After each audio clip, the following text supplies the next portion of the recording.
The Pokemon card market has really come out swinging in 2025, showing absolutely no signs of slowing down. In fact, it looks like it's picking up the pace, and with even better sets expected to release this year, it could be both the best year and the worst year yet, depending on who you are. As a Pokemon collector or investor, how can you prepare yourself for what's coming in 2025? That's what I'm going to cover in today's video. Hey guys, it's Pokemonster here, and I really felt like I needed to do this video because it feels like the market is just picking up the pace, and I've seen 3, 4, 5 different indicators that are telling me that the hype is fully in force. In fact, it's probably reaching a mania phase at the moment. So I'm going to talk about what those indicators are, what the problems are arising from those indicators, and what you can do as a Pokemon collector or investor. Before I get into the video, the standard disclaimer, I do own some of the products that I'm talking about. So just keep that in mind, because sometimes people think that content creators are trying to pump up their own products and the like. And finally, if you enjoy my content, make sure to hit that like and subscribe button. I looked at the data recently and about 90% of you guys aren't subscribed. So can we hit 2,000 by the end of the month? Let's see. So the first indicator that I want to talk about is actually about the Japanese Pokemon card market. As you guys know, I just came back from a trip to Japan, and you can watch the vlog in the top right corner of this video. But what I really wanted to talk about is the first wave of Battle Partners pre-orders selling out on the Pokemon Center Japan in a very unexpected manner. Now, what do I mean by that? And don't forget, I'm going to give you the solution towards the end of this segment. Battle Partners is the Japanese equivalent of Journey Together. I believe it's releasing on the 24th of January. It's going to reintroduce trainers Pokemon. We've already seen some cool reveals that you can look at right here. In a lot of people's heads, this was not going to be a super exciting set. And in fact, what has happened is on the day that the Pokemon Center Japan began taking reservations, they did something really unexpected. They limited pre-orders to 1 box per person, which I haven't seen for a very long time on the Japanese card market. If you go on the Pokemon Center Japan right now, look at any other booster box that's in stock from Scarlet and Violet, you will see that you can actually pre-order up to 5 boxes per person. So the fact that they limited it to 1 per person already really surprised me. What really surprised me on top of that was the wait that I had to endure to get into the Pokemon Center. So if you guys have seen some videos, there have been a lot of people complaining about the time that they had to queue online. From my personal experience, I had friends queuing all day. One of the reasons for that is because as a pre-order bonus with the booster box, you do get the Iono's Wattrel, which has a really cool pop art style, as a free promo. Now, Iono is a popular trainer, so why wouldn't you do that, right? But still, it really surprised me to see the amount of queues that there were. On top of that, 2 of the ancillary products that were releasing for Battle Partners, being the End collection file and the Lilies collection file, have fully sold out, at least for the time being. All of those products actually sold out in a day or 2 after that queuing experience. So people were really scared and frightened that they would never come back.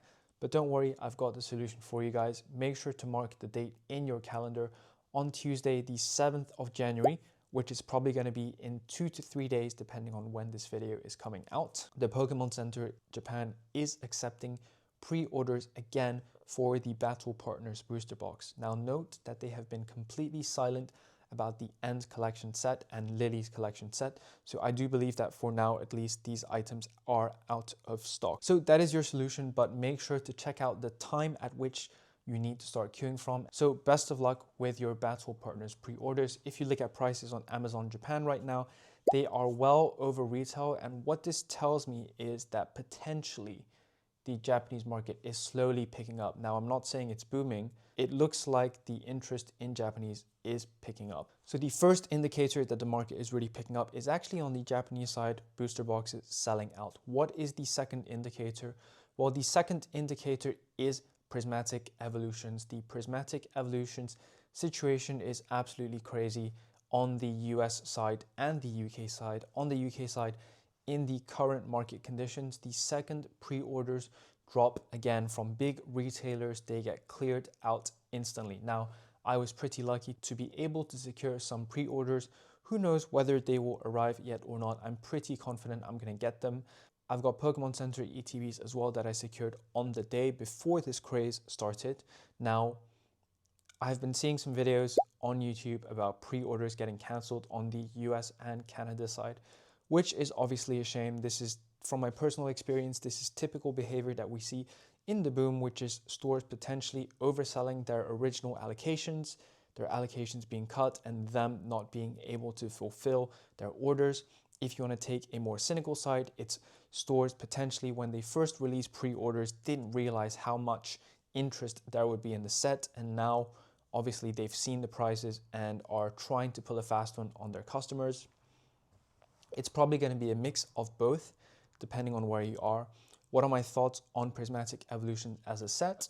Well, having opened Terrestrial Festival, I think it's going to be a great set, but, and don't roast me for this, I don't think it's going to be the best set of Scarlet and Violet. I'm still very excited for what's to come.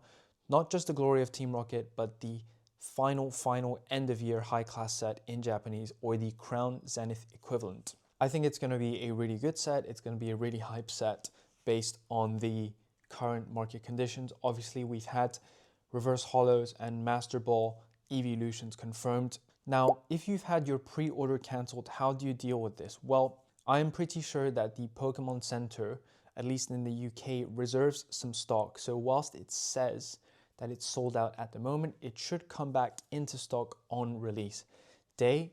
However, I don't know if that is a viable solution unless you have a bot or a monitor, because based on how much hype there is in the hobby at the moment, I expect those products to come into stock and get cleared very quickly.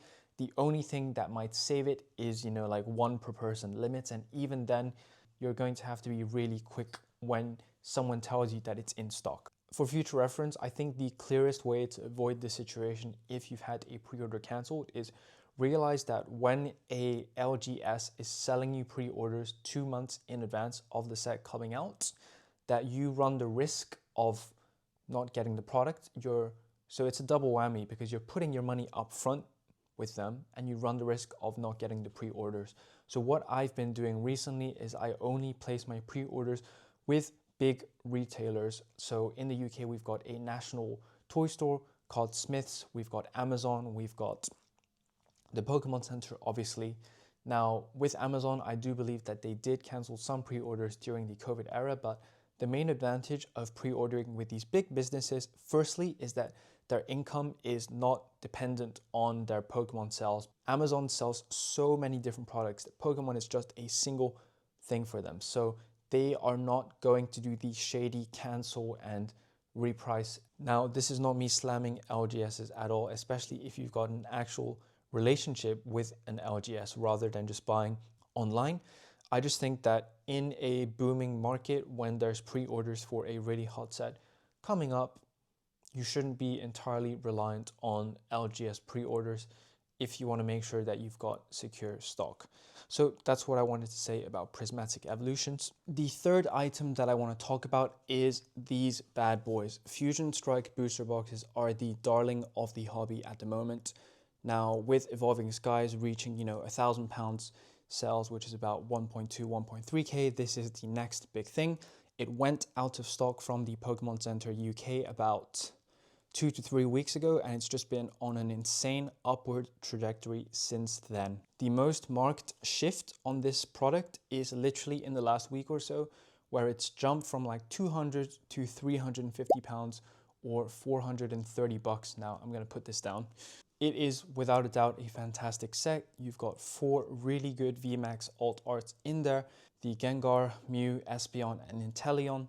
Still crazy to see just how quickly it's gone up. Kind of scary to me, actually. Very, very reminiscent of the COVID era boom, where things were just increasing by huge percentages day on day, where you couldn't even keep up with the price growth.